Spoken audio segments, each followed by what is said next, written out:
Ako prvý prvok som začal v scéne animovať blikanie lampy. Jednoducho som nakľúčoval intenzitu svetla lampy.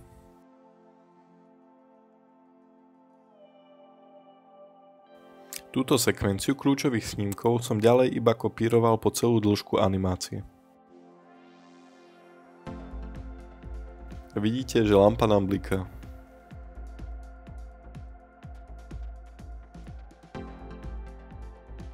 Ground senzory síce vplývajú na vozovku, no nevedia simulovať odstredivú silu. Preto náklon v zákrute musím animovať ručne. Postup animácie je úplne totožný s tým, ako keď som animoval offset zadnej nápravy, čiže drift.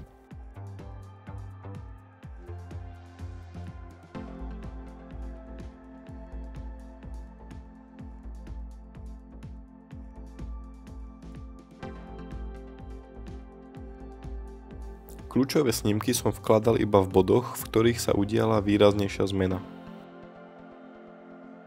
Prehustenie snímok by mohlo mať za následok, že animácia bude vyzerať kostrbato.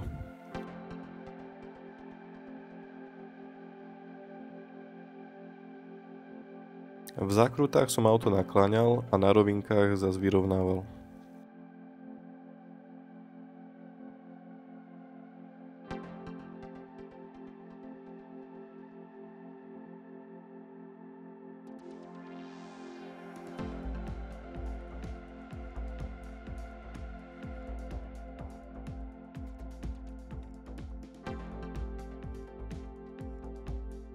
Keďže auto vchádza do šmiku, muselo predtým zabrzdiť.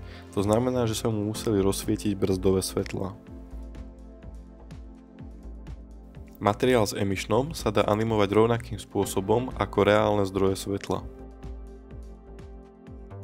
Pred vjazdom do zákruty som prosto pridal prebliknutie brzdoviek.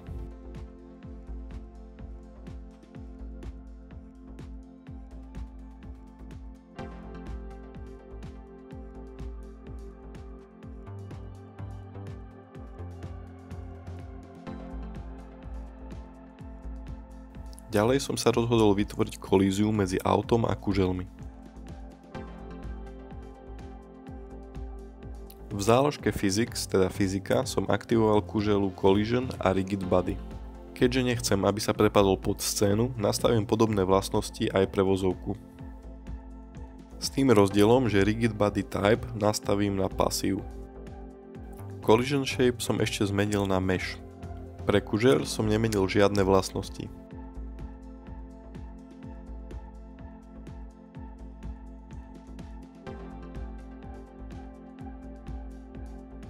Vidíte, že po spustení simulácie ostala malá medzera medzi kuželom a vozovkou. Táto medzera sa nezmenší ani keď pre vozovku nastavím späť Shape na Convex Hull, ba naopak sa ešte zväčší, pretože simulácia berie v úvahu najvyšší bod objektu, čo je v podstate obrubník.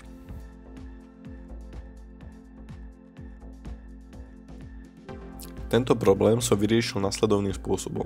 Oddelil som si asfalt od zvyšku vozovky a aplikoval som fyziku čisto na časť, s ktorou bude kužel interagovať, takže asfalt.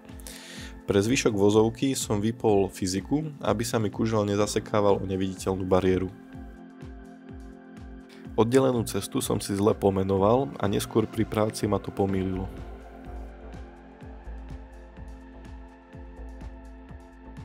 V tomto bode som si uvedomil, že na kužel vplýva ešte fyzika z pôvodného objektu.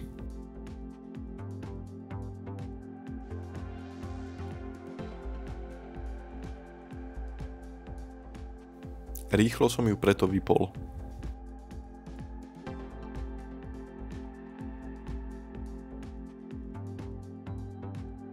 Vyskytol sa ale ešte druhý problém, rozdelenie vozovky mi rozladilo ground senzory pre auto.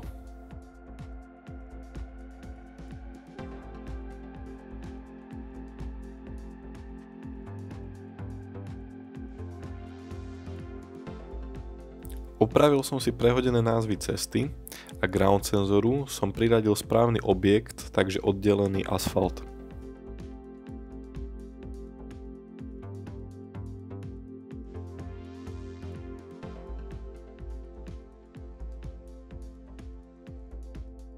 Keďže potrebujem, aby auto mohlo do kužela naraziť, pridal som aj modelu auta Rigid Body a Collision a typ Rigid Body som zmenil na pasív.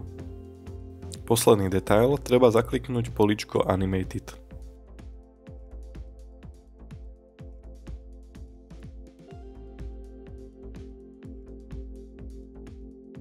Poslednou úpravou bolo, že som vytvoril ešte jednu dieru na ceste a kužele som priradil k nej. Bolo to na mieste, kde malo auto ešte väčšiu rýchlosť, kvôli tomu, aby sa kužele reálne rozleteli. V praxi teraz vidíte nevýhodu toho, prečo sa neoplatí animáciu spomalovať takým spôsobom, ako som to urobil ja. Ďakujem za sledovanie.